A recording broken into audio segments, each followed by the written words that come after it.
What are you doing here? First class is for those who can afford it. The flight attendant's voice rang out so loudly that even passengers in the back of the cabin turned their heads. A black woman, holding a small child in her arms, calmly lifted her gaze to the stewardess. Her eyes radiated restrained confidence, but there was also pain in them, the pain of hearing such words not for the first time. The child, unaware of the situation, pressed against his mother and looked around. "I have a ticket," she replied quietly but firmly. "These are our seats." The stewardess raised an eyebrow and extended her hand in disbelief. "Documents. Tickets. Now." The woman carefully pulled out the boarding passes. The paper trembled only because the baby was reaching for her earring, not because she herself was uncertain. But to onlookers, it seemed as though she was nervous. The flight attendant snatched the tickets and examined them for a long time, as if trying to find a forgery. Her expression looked more like mockery than professional sternness. "A fake or a system error," she muttered loudly enough for nearby passengers to hear. "You probably bought economy and decided to sit here." A man in a business suit across the aisle smirked and whispered to his companion, "See? They're always trying to cheat." The woman heard, but remained silent. She knew that every word now would be turned against her. She only held her child tighter, settling him on her lap. The stewardess turned to her colleague standing nearby. "Check her passport. I don't believe this booking is real." Another flight attendant stepped forward hesitantly. She saw the mother's eyes, there was no fear, no deceit in them. But the order from her colleague seemed mandatory. "I'm sorry, ma'am," she said more gently, "but we need to verify." "Do you check other passengers the same way?" The woman's voice quivered for the first time, not from weakness, but from outrage. "This is standard procedure," the first stewardess snapped coldly. Tension filled the cabin. Some passengers turned away, pretending nothing was happening. Others, on the contrary, watched with curiosity, as if a show were unfolding before them. The woman handed over her passport. The child whimpered, weary from the long wait and the harsh tones of the adults. But the stewardess didn't soften her voice. "Please quiet him down. In first class, people value silence." The words were spoken as though the child were not a child, but background noise disturbing wealthy passengers' comfort. The documents were checked again, every page scrutinized as if they were searching for the slightest discrepancy. The woman knew, it wasn't about the papers. It was about her skin color, about the prejudice that no proof could erase. Her seatmate, an elderly lady in pearl beads, leaned toward the stewardess and whispered softly, "Perhaps it really would be better to move them? People here paid a lot of money." The words struck like a blow. The woman closed her eyes, struggling not to give in to emotion. She understood, any outburst, and she would be accused of aggression. When the stewardess returned the documents, she spoke louder this time so everyone could hear, "We will recheck the system again. If the tickets turn out to be fake, you will be removed from the flight." The woman nodded. She knew the truth, but allowed the scene to play out. Amazing, how quickly people's certainty turned into suspicion when it came to her being somewhere they thought she didn't belong. The child had fallen asleep on her shoulder. In his calm breathing, she found the strength to hold herself together. Passengers kept whispering. Some looked on with pity, others with contempt. And the stewardess lingered, as if waiting for the perfect moment to humiliate the woman completely. The conflict was only beginning to escalate. The tension was becoming unbearable. And no one yet knew that this story would take an unexpected turn, that the woman's true strength would soon be revealed. The black woman with a child in her arms was already seated by the window, trying to soothe the little one. His tiny fingers played with the edge of the blanket, his eyes full of curiosity as he looked around. The woman lifted her gaze to the flight attendant. There was neither fear nor aggression in it, only weary dignity.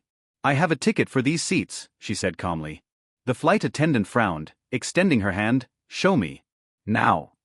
The woman handed over the boarding passes. The paper trembled slightly, but only because the child had jerked and brushed against his mother's hand.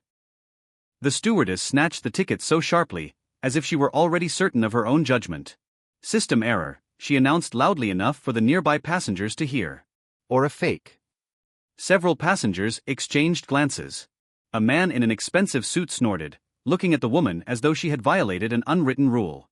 "Of course," he muttered with mockery, "everyone tries to sneak into first class these days." The woman took a deep breath. She knew, any words in response would be used against her. "Please," she said quietly.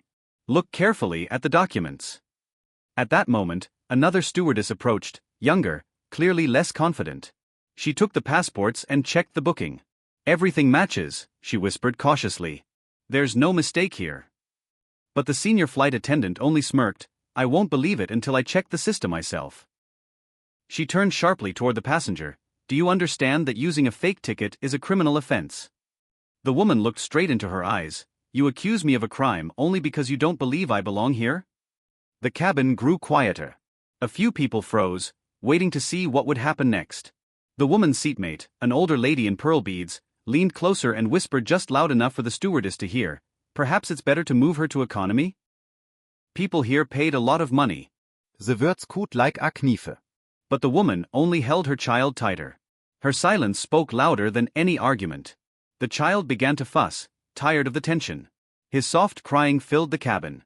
But instead of showing compassion, the stewardess snapped, quiet him down.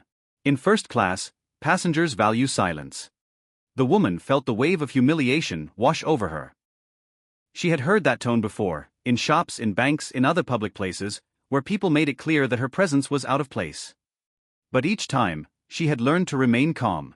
I will calm him, she replied firmly. But please don't speak to me that way. The stewardess narrowed her eyes, ready to retort, but just then voices rose in the cabin. A pair of young people across the aisle exchanged glances, and one said loudly enough, "This is unfair." She showed her documents. "Leave her alone." The words hung in the air. Several passengers nodded in agreement.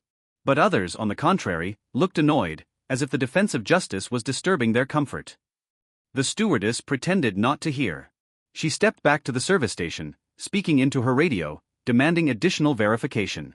The atmosphere in the cabin grew heavy, tense. Everyone understood. This scene was far from over. The woman stroked her child's hair, feeling his breathing slowly calm. She knew the truth was on her side. But she also knew something else. Sometimes the truth doesn't matter when people refuse to see it. The cabin lived in whispers and glances. To some, she was the symbol of an alien world, an intruder in a place she didn't belong. To others, she was the victim of blatant injustice. But no one yet realized just how wrong their judgments were. The first-class cabin resembled a theater, where the audience sat in luxurious seats, waiting for the climax of the drama unfolding before them. The black woman with her child remained at the center of this performance, though not by her own choice. The flight attendant, her irritation plain, still stood nearby, as if her very presence was a form of pressure. She cast quick, sharp glances at the passenger, as though expecting the woman to finally break and stand up to leave on her own. I'm waiting for confirmation, she said loudly to her colleague at the service station. If the system shows a mismatch, this woman will have to be removed immediately. Her words were spoken so that every passenger could hear. The woman felt dozens of eyes on her, some curious, some scornful, others quietly sympathetic. The man in the suit, who had already voiced his opinion earlier, leaned toward his companion again. Makes perfect sense. I knew they couldn't really afford first class. The words were loud enough to reach the woman's ears. She drew a deep breath, holding herself back from answering. The child in her arms stirred again, letting out a soft whimper. She gently rocked him, stroking his back, but the stewardess only crossed her arms. See? He's disturbing the passengers. People here pay for comfort. People here pay not only for comfort, but for respect, the woman finally said firmly, her voice carrying into the silence of the cabin. Some passengers looked at her in surprise, as though they hadn't expected such a direct reply. But in the stewardess's eyes, there was only cold irritation. Respect must be earned, she shot back. The word struck harder than any insult. The woman felt a knot tighten inside her, but outwardly she remained calm. Her dignity was her only armor. At that moment, the senior flight attendant entered the cabin. He carried a tablet with the booking system. Approaching his colleague, he spoke quietly, but the woman caught every word. I checked. The tickets are real. The booking is confirmed. She saw the stewardess's face tense. But instead of admitting her mistake, she snapped her head up. The system could be wrong. I insist on an additional check. But the senior attendant began, only to be cut off by the pearl-necklaced woman nearby. Listen, we can all see they don't fit the atmosphere of first class.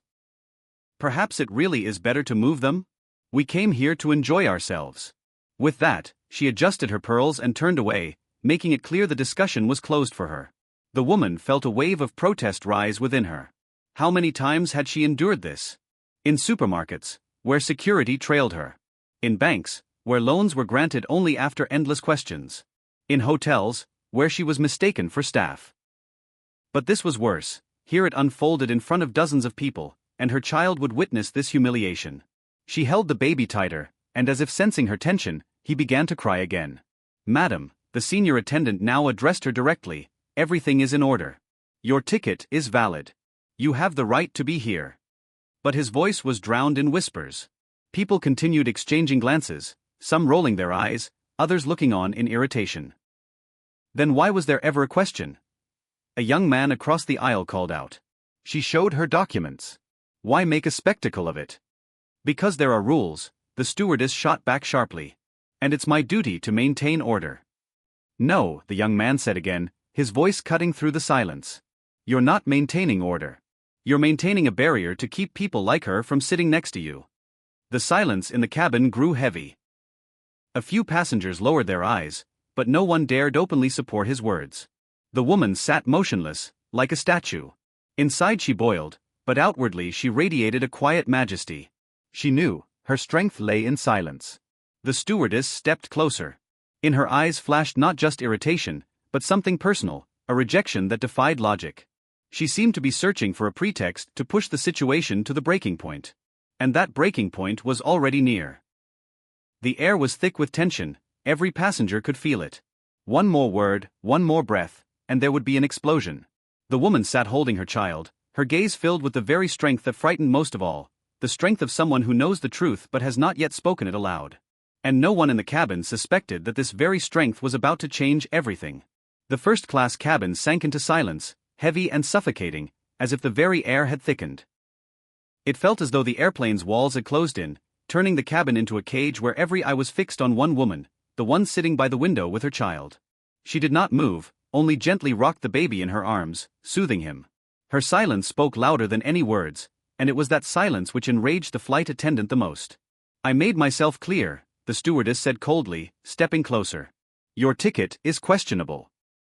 We'll check again, but for now I ask you to move to another class." "My ticket is genuine," the woman replied, calm but firm.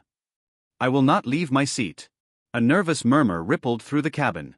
Some nodded approvingly, others rolled their eyes. But all attention was fixed on the two women. Sensing resistance, the stewardess grew more tense. Her face twisted with irritation, her voice rising, "You are being defiant. If you respected the passengers around you, you would have left this row already. Respect begins with you," the woman said softly. The words hit like a blow. For a moment, the flight attendant seemed to lose control. Her face flushed, her lip trembled, and instead of stepping back, she leaned forward. "You have no right to speak to me like that," she snapped. "I am the one in charge here." The baby burst into frightened cries, his voice piercing the silence. The mother tried to comfort him, but that cry became the final spark. The stewardess suddenly bent down, eyes flashing with cold fury. And then, before anyone could intervene, there came a sharp crack. A slap. The moment stretched into eternity. The woman swayed slightly from the blow, but did not fall. The child cried louder, clutching desperately at her dress. Gasps erupted throughout the cabin. Someone leapt to their feet, others fumbled for phones, cameras flashing to life. The woman slowly turned her head back to the stewardess. A red mark bloomed on her cheek. But her eyes held no tears. In them burned a strength that terrified those who had always assumed others to be beneath them. "You struck me in front of my child," she said evenly, her voice quiet, but carrying to every corner of the cabin. The stewardess suddenly realized that every gaze was fixed on her. Her breathing grew uneven. She tried to mask her faltering confidence. "She forced me." She was aggressive. But her words drowned in a wave of voices. "This is unacceptable," shouted the young man across the aisle. "You laid hands on a passenger. We recorded everything." A woman in the middle rows added, holding up her phone. "This is assault." The elderly lady with pearls muttered weakly, trying to defend the stewardess. Well, perhaps she provoked her. Perhaps. But her voice carried no weight anymore. The atmosphere had shifted. Now most of the passengers stared at the stewardess with outrage. The woman with the child still sat calmly. Only the gentle rocking of her baby showed that she was flesh and blood, vulnerable, not a statue of dignity. "I ask the captain," she said firmly, without raising her voice, "to intervene in this situation." The senior flight attendant, who until now had hesitated, realized he could no longer remain silent. His face darkened, his voice unsteady. We must report this immediately. This is a serious incident. The stewardess turned pale. Her confidence evaporated before their eyes, though anger still flickered within her. T al misunderstood. This was just a misunderstanding. But the reply was a chorus. We saw everything. Vi hört everything. This was no misunderstanding. Some passengers typed furiously on their phones, others filmed, others argued in heated whispers. The plane had not yet taken off, but the atmosphere was heavier than any turbulence. The woman said nothing more. She sat with her back straight, her pride towering above her pain. In her gaze was the calm of someone who knows, the truth is hers. And the child's cries carried through the cabin, a reminder to all that this was not just a quarrel over a seat, but a lesson in how quickly the mask of politeness can turn into the face of discrimination. And not one passenger yet suspected who this woman really was. After the slap, the cabin was drowned in a deafening silence. Only the child's cries grew louder, as if he were speaking for everyone who lacked the courage to intervene. A few passengers voiced their outrage, some kept recording with their phones, but most sat frozen in tense disbelief, unable to process what had just happened before their eyes. The woman sat still. Her cheeks still burned from the blow, but her posture was straight, almost regal. She did not lower her gaze, not a single muscle flinched. Her silence carried more strength than the shouts and accusations around her. Then the captain entered the cabin. A tal Mann in a crisp white uniform, golden strippes on his shoulders. Behind him came two more crew members. Their steps were firm, their faces cold. It seemed they had already reached their verdict before hearing anyone speak. What's going on here? His voice cut through the tension like a blade. The stewardess, still breathing heavily, lifted her head and rushed to speak first. Captain, this woman behaved aggressively. She refused to follow my instructions, shouted at me, and then grabbed my arm. I was forced to defend myself. Her words tumbled out quickly, strained, yet confident. That's a lie, shouted the young passenger, still clutching his phone. We saw everything. She hit the woman, who sat quietly with her child. I have it on video. Another passenger added. The captain turned toward them, his gaze cold, almost condescending. You don't see the full picture. Sometimes crew must act firmly for the safety of the flight. The words landed like a sentence. A few passengers gasped. But the captain ignored their reaction and turned to the woman with the child. You must immediately comply with the crew's instructions. Otherwise, we will be forced to remove you from this flight. She was silent for a few seconds, then spoke softly but clearly. I have broken no rules. I showed my documents. I took my seat. Everything else is prejudice and false accusation. The captain frowned, his tone colder now. Passenger, I will not debate this. I trust my crew. If the stewardess says you were aggressive, that is enough. The cabin filled again with voices. Some defended the woman, others muttered about order. But it was obvious the captain had chosen his side. Captain, the young man intervened again, you speak of trust, but there are dozens of witnesses here. We all saw what happened. Isn't that enough? The captain snapped his gaze toward him. Young man, if you continue to interfere with the crew's work, we will remove you as well. The woman listened, and in her eyes flickered not weakness, but weary recognition. She understood, the system protects its own. People in uniform will defend each other, even when guilt is obvious. The stewardess, now emboldened by the captain's support, crossed her arms and stepped forward. I was clear. This passenger must leave first class. She must not, shouted the woman with the phone. We all saw she is in the right. We saw nothing of the kind, interrupted the suited man, the same one who had sneered before. She resisted, caused trouble. She should be moved to economy. The captain nodded, as though that were exactly what he had been waiting for. The decision is made. You will be relocated, he told the woman. At that moment her child began crying again, his small arms clinging around her neck, as if sensing his mother needed his warmth and support. The woman raised her eyes to the captain. Her voice was quiet, but each word rang with clarity. You are not removing me because I broke rules. You are removing me because you refuse to believe I belong here. The captain looked away. For a second, his face faltered, but he quickly regained his cold expression. I am acting according to protocol, he said curtly. The cabin erupted into argument again. Some passengers protested the decision, others supported the crew. The atmosphere boiled, moments away from erupting into full scandal. And yet, amidst the chaos, the The woman with the child sat calmly. She did not shout, did not plead. Her silence was defiance, and it infuriated them more than anything else. The stewardess, certain of her victory with the captain behind her, lifted her chin slightly, triumphant. But neither the captain, nor the crew, nor even the passengers knew yet, their victory was an illusion. Because truth always finds a way to surface. And very soon, every single one of them would discover who the woman in first class with a child on her lap truly was. The cabin buzzed like a hive. Passengers argued with one another, the crew tried to restore order, the captain maintained a facade of calm, but his eyes betrayed irritation. All attention remained fixed on the woman with the child. She sat upright, her back unbowed by humiliation, her gaze fixed straight ahead. "We cannot continue the flight with a passenger who refuses to follow crew instructions," the captain said curtly. "That is my final decision." "Your decision is unjust," the woman replied quietly. The captain frowned. "This is not a courtroom, nor a place for philosophy.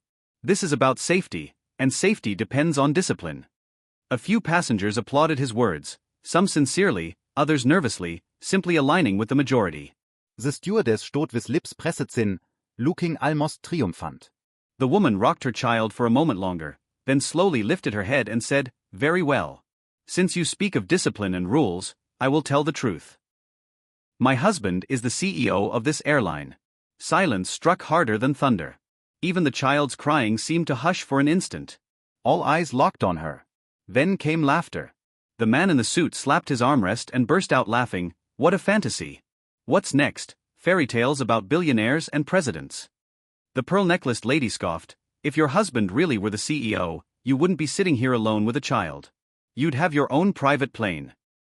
The stewardess crossed her arms, narrowed her eyes, and sneered, "Of course. And I'm the president's wife. Is this your private jet, then?" Laughter rippled through the cabin, but thin, nervous, too forced. Some passengers exchanged uneasy glances. Her tone hadn't carried boastfulness. It carried certainty, the kind rare among liars. The woman looked directly at the captain. "I do not need you to believe me. I have told the truth. And if you continue to insult me, the consequences will be for you, not me." For a split second, doubt flickered in the captain's eyes. But he quickly masked it with sternness. "Words mean nothing. "We have no confirmation. Without proof, it is just fabrication." "You will have confirmation," the woman said calmly. "But not from me." The cabin erupted again. Some passengers laughed, others whispered, some looked at her differently now, wary, almost respectful. Yet most still clung to the belief she was lying, trying to escape punishment. "You really think we'll believe this?" The stewardess snapped, her composure beginning to crack. "If it were true, you'd have said so from the start." Now jure just hiding behind absurd stories. "You still don't understand," the woman said, with a faint smile, though there was no joy in it. "My name changes nothing. What matters is how you treated me before you knew who I was." Her words hung in the air. They were softer than laughter, sharper than any shout. A few passengers lowered their eyes, as though caught in something shameful. The captain stepped forward. "We are wasting time. She must be reassigned." But again, the young man who had defended her from the start spoke out, "And if she's telling the truth? Do you realize what that will mean?" "She's lying." The stewardess snapped, her voice shrill now, her own certainty unraveling. "It's obvious." "Obvious?" The young man raised his phone. "I recorded evaluating." "If even part of her words are confirmed, it will be the end of your career." The cabin roared. Some shouted it was nonsense. Others urged to check her words. The tension thickened with every passing second. The woman sat calmly, as though the storm around her did not touch her. She stroked her child's back, her gaze fixed beyond the cabin walls, as if she already knew, the outcome was sealed. But the captain and stewardess clung desperately to their version. Admitting the truth meant admitting their humiliation. Easier to call her a liar than face disgrace. Their stubbornness became a trap. The further they pushed, the deeper they entangled themselves. And the woman simply waited. She knew, the moment when truth could no longer be denied was near. And when it came, the laughter in the cabin would collapse into silence. The cabin resembled a boiling cauldron. Every sound, a cough, the child's sniffle, the click of a seatbelt, seemed louder than usual. But above all rose the voices, some laughing, others arguing, others trying to quiet their neighbors. The woman sat in her seat with the child in her arms. She had already spoken the truth. Her husband was the CEO of the airline. Her words had been calm, but that calmness was what sparked the storm. A lie, the stewardess repeated like an incantation. She's just lying to stay here. I've heard hundreds of these stories. The captain stood nearby, his face expressionless but his eyes showing irritation. He stepped forward and declared firmly, "We have no proof of her claim. Therefore, we act according to procedure. The passenger will either be reassigned or removed from the flight." "But what if she's telling the truth?" The young man who had defended her from the start broke in. "Do you realize what you're doing?" "I realize I'm protecting order on board," the captain replied coldly. The pearl-necklaced woman smirked, "CEO of the airline. Next passenger will claim to be president of the country." Her sarcasm drew a few laughs. The man in the suit added, openly sneering, "People like her always use the same tactic, lie and threaten." The woman turned her head and looked directly at him. Her voice was quiet but firm, "A threat is what you have done. I only told the truth." The man leaned back in his seat, irritated that his words had no effect on her. Meanwhile, more passengers began to weigh in. "I think it should be checked," said the woman with the phone, raising her screen. "I recorded everything, including her statement. If you don't want trouble, you'd better confirm with the company." "We're not obliged to believe every word," the captain cut sharply. "We have duties to all passengers, not just one woman." "You have a duty to respect every passenger," spoke an elderly man across the aisle. His voice was low but steady. "And if this lady speaks the truth, you risk not only your jobs but the reputation of the entire company." His words stirred a wave of debate. Some passengers muttered, others argued out loud. The cabin buzzed like a marketplace. The stewardess raised her hands, trying to shout over the noise, "Enough." She's lying. If she really were the CEO's wife, she wouldn't be alone. She'd have guards, staff, a press team. "Not everyone needs guards," the woman replied calmly. "Some people prefer to live like everyone else." The phrase seemed to pierce the stewardess. In her eyes flashed something personal, envy, anger, resentment. She stepped forward, but the captain restrained her with a small motion of his hand. "That's enough," he said.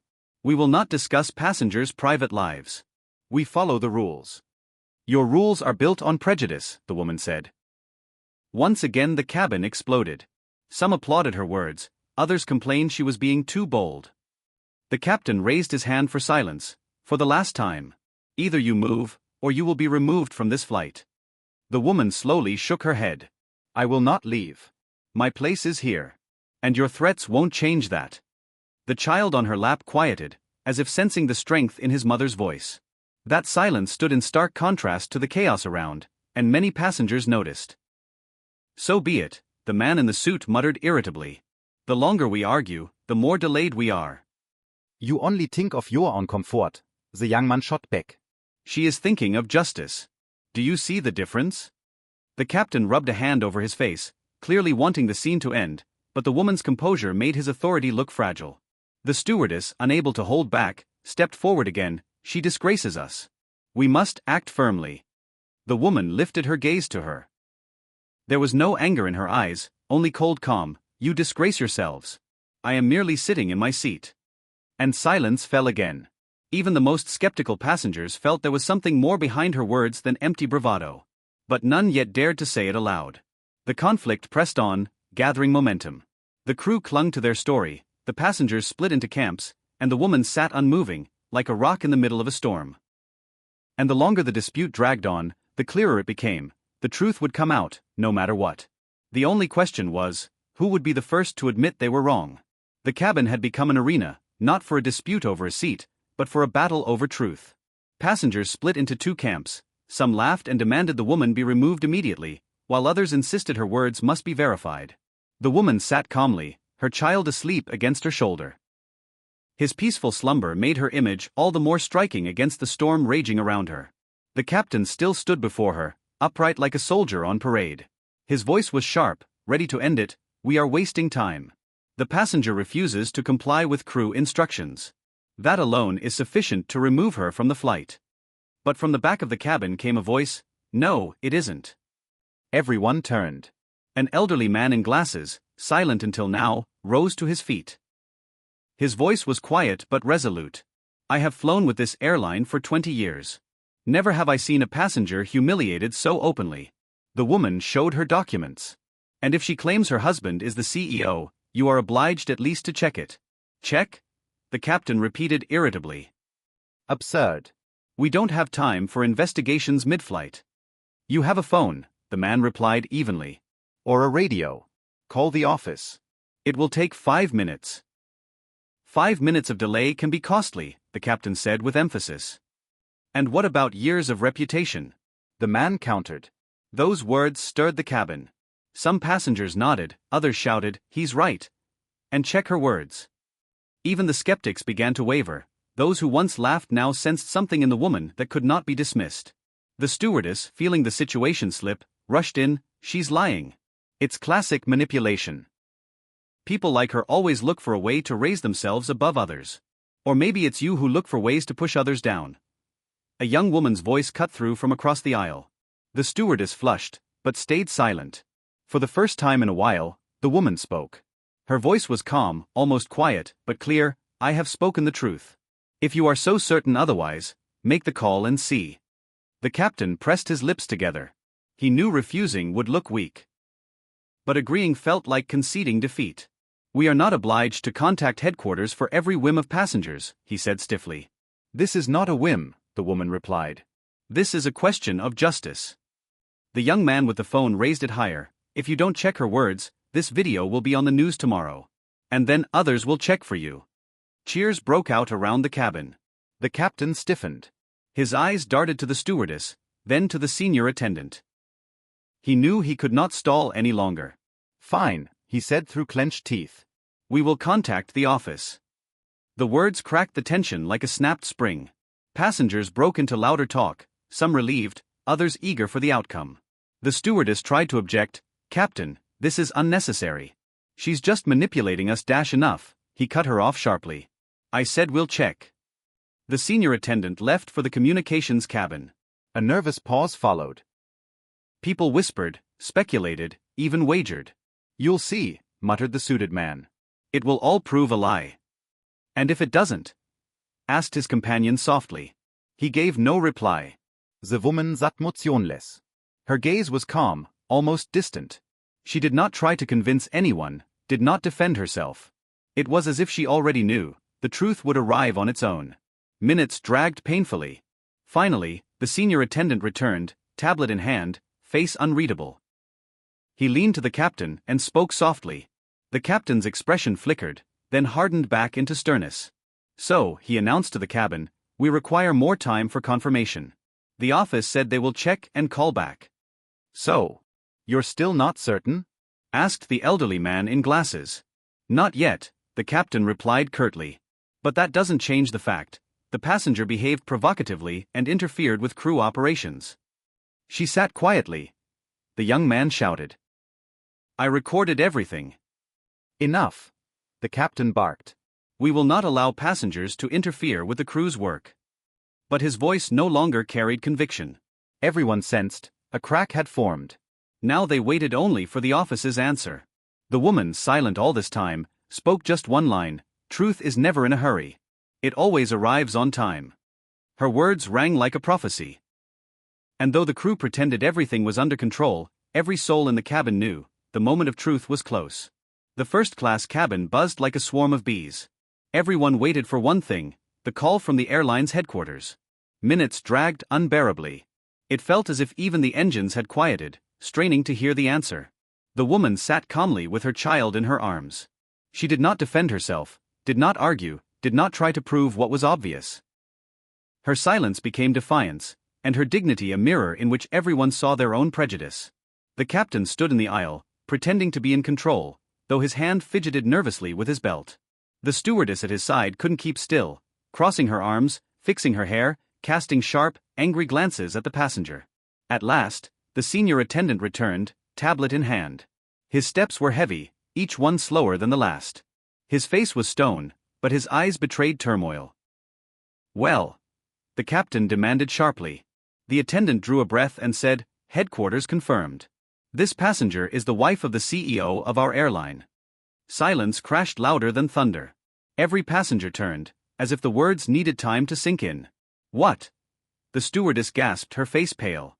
That's impossible. It's a fact, the attendant replied firmly, though his voice trembled. Management is aware.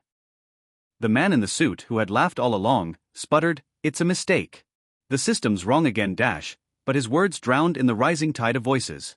People whispered, argued, some even applauded. The young man with the phone raised it triumphantly, "I told you so." The woman had not spoken once during the revelation. She only smiled faintly, a smile more powerful than 100 words. She looked at the captain, and for a moment, he dropped his gaze. "This was a misunderstanding," he said at last. "We had no intention, a misunderstanding?" Her voice was soft, but steel rang in it. "You accused me of lying. Your crew struck me. You threatened to remove me from this flight. And all of it in front of my child." Every word landed like a verdict. The stewardess stepped forward, desperate to salvage something. I didn't know. I was only doing my job." "Your job is to respect every passenger," the woman replied calmly. "Not to judge by skin color and assume someone cannot afford what others can." The cabin fell still again. The elderly man in glasses nodded to her with respect. A few passengers applauded. But others looked away, unwilling to admit how wrong they had been. The captain inhaled deeply. His voice carried no authority now, only fatigue. "We will issue formal apologies. And ensure you and your child receive the utmost comfort during this flight." The woman nodded, her gaze unflinching. "This is not about my comfort. This is about justice. You humiliated me because you decided I didn't belong here. Think about how many times you've done the same to people who had no chance to reveal the truth as I did." Her words swept through the cabin like a wave. Some lowered their eyes in shame, others frowned. But no one could object. The stewardess stood with clenched fists, despair in her eyes. She knew her career had just ended. The woman turned back to the captain. "My child witnessed how his mother was degraded. That cannot be undone. But at least you can acknowledge the truth." The captain bowed his head heavily. "We acknowledge it," he said quietly. The woman said nothing more. She held her child close, her face serene, her eyes shining with the strength they had tried to break, and failed. The cabin still buzzed. Some passengers argued, others justified themselves, still others replayed in their minds every word they had spoken minutes before. The truth had come out. But its weight was far heavier than anyone on board had imagined. The plane touched down softly on the runway. For most passengers, it was just the end of a flight, but in first class there was a thick silence, as if everyone understood, the real journey was only beginning. The woman sat by the window with her child in her arms. Her face remained calm, though those around her looked on with mixed emotions, some with respect, others with guilt, others with a restless blend of curiosity and fear. Neither shouting, nor insults, nor the slap, nor the captain's threats had broken her dignity. And now she appeared above all those who, just an hour ago, had tried to drive her from her rightful seat. The captain announced landing in a dry voice. No trace of the usual warmth. Even the standard, "Thank you for flying with us," rang hollow. Passengers felt it. The air wasn't the same as at any normal arrival. When the doors opened, the stewardesses took their places, but their eyes betrayed tension. Those who normally smiled at every goodbye now could hardly hold their masks. One of them kept glancing nervously at the woman, as if hoping she would let the matter drop. But the matter already had a life of its own. The young man with the phone, who had filmed everything, spoke aloud what everyone was thinking: "This will be online. Tomorrow everyone will know." The stewardess who had struck the woman went pale. She stepped forward, as if to justify herself, but words stuck in her throat. She saw, several passengers already held their phones ready. The moment could not be erased. The woman rose with her child. She walked slowly, regally, as though every step confirmed her truth. No guards or assistants accompanied her, only silence and dozens of eyes. At the exit, the captain tried to speak. "We, on behalf of the crew, offer you our apologies." The woman stopped for a moment, looked into his eyes, and said quietly, yet loud enough for all to hear, "Apologies are the beginning. But the most important thing is the lesson. Learn it." She walked on, leaving him standing in bewilderment. In the arrivals hall, tension only deepened. Several passengers had already sent the video to friends, their phones buzzing with messages. Whispers spread, "Was she really the director's wife? It's confirmed. The scandal will be huge." The woman headed for the exit when the elderly man in glasses approached her quietly. Forgive me for not standing up sooner. I should have. She gave him a gentle, bittersweet smile, better late than never. Others overheard, and soon more passengers stumbled into excuses. I didn't want to interfere. We thought it was a mistake. But the woman didn't stop. She neither accused nor forgave. She left them alone with their consciences. Meanwhile, the crew huddled aside. The captain spoke tensely into his radio, his face growing darker. The stewardess, the one who had started it all, sat on a bench with her head in her hands. Her colleagues tried to console her, but they knew a storm was coming, and each of them would be caught in it. We didn't know, she whispered. How could I have known? But words no longer mattered. The next day, the media erupted. The video spread across social networks, amassing millions of views. Headlines screamed, "Stewardess slaps airline CEO's wife, racism in the sky, scandal in first class." Interviews with passengers, expert commentary, live debates. People argued, some condemned the crew, others excused stressful conditions. But most saw what mattered, a woman and her child humiliated solely because of the color of her skin. The company issued an official statement. It spoke of a misunderstanding, of an internal investigation, of disciplinary measures. But the words were dry and formal, and only fueled more outrage. The woman remained silent. She gave no interviews, made no comments, sought no attention. Her silence was louder than any scandal. People spoke instead of her composure, her dignity, her strength. For the passengers of that flight, it became a personal lesson. Those who had laughed now remembered each chuckle with bitterness. Those who had stayed silent felt shame for their silence. And those who had defended her realized, their voices mattered. The captain and crew awaited the company's verdict. They knew their careers dangled by a thread. Even if not formally dismissed, their reputations were ruined. And the woman? She simply went on with her life. For her, this was neither the first nor the last encounter with prejudice. But now her story had become a symbol. And every time someone replayed that video, they no longer saw the stewardess or the captain, but a woman with a child. Calm, proud, unbroken. A woman who could not be humiliated. The scandal erupted instantly. The video, the slap, the shouting, the moment the woman said her husband was the CEO spread worldwide. Millions of views in a single day.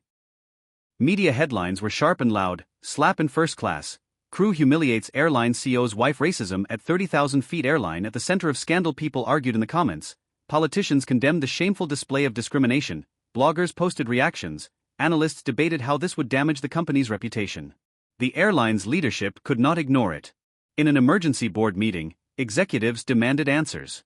The official statement read blandly, "We apologize. Those responsible will be punished." But it wasn't enough. An investigation began. Every crew member was questioned. The captain tried to justify himself, claiming he had followed procedure. The stewardess insisted she had acted under stress. But the facts were against them, dozens of witnesses and video footage that showed everything clearly. The outcome came quickly. The stewardess was fired for violating professional ethics. The captain resigned, though formally he was reassigned to ground duty. Several other staff received disciplinary measures. For the passengers, the consequences were different. The young man who had filmed the video woke up famous, his recording aired on television, and in interviews he repeated, "The truth must side with the vulnerable. If we had all stayed silent, she would have been humiliated and removed." The elderly man in glasses, who had spoken in her defense, became a symbol of maturity and moral courage. His words were quoted in articles about civil bravery. Those who had laughed or sided with the crew now avoided cameras and attention. Many felt shame. The woman in pearls admitted in an interview, "I was wrong. I thought only of myself and my comfort, when I should have stood by her." It's a lesson for life. The suited man never apologized. But his companion posted on social media, "I saw how prejudice and pride blind people. I never want to be part of that again." Her post spread almost as widely as the video itself. The company resorted to radical measures. New training protocols were introduced, mandatory ethics and anti-discrimination courses. Every flight was assigned an ethics inspector, a role created to ensure nothing like this ever happened again. But many noted, the company was saving not justice, but its image. The woman remained apart from the storm. She gave no interviews, appeared on no broadcasts, wrote no posts. Her silence spoke louder than any official apology. Once, journalists did ask her, "What are you seeking?" Her reply was simple: "I want my child to live in a world where skin color does not decide your place." It became the most quoted phrase of the entire story. Weeks passed. The scandal faded, but its imprint remained. Every time someone sat in this airline's first class, they remembered the incident. Crew, terrified of repeating it, became more attentive to every passenger. Passengers of that flight, meeting by chance in airports, exchanged glances that said, "Yes, we were there." And in those glances lived the reminder: indifference is complicity. The woman went on with her life. For her, this was not a victory, only more proof of how long and hard the path to justice was. But now she carried a new kind of strength. Her personal experience had become an example for thousands. People wrote letters, thanking her for her composure, sharing their own stories. She knew one scandal was not enough to change the world. But she also knew something else. Sometimes, one moment is enough to change the consciousness of thousands. The finale of this story was not about punishments or firings. It was about changed perspectives, among passengers, crew, corporate leadership, and millions of viewers. All had seen how prejudice breeds humiliation.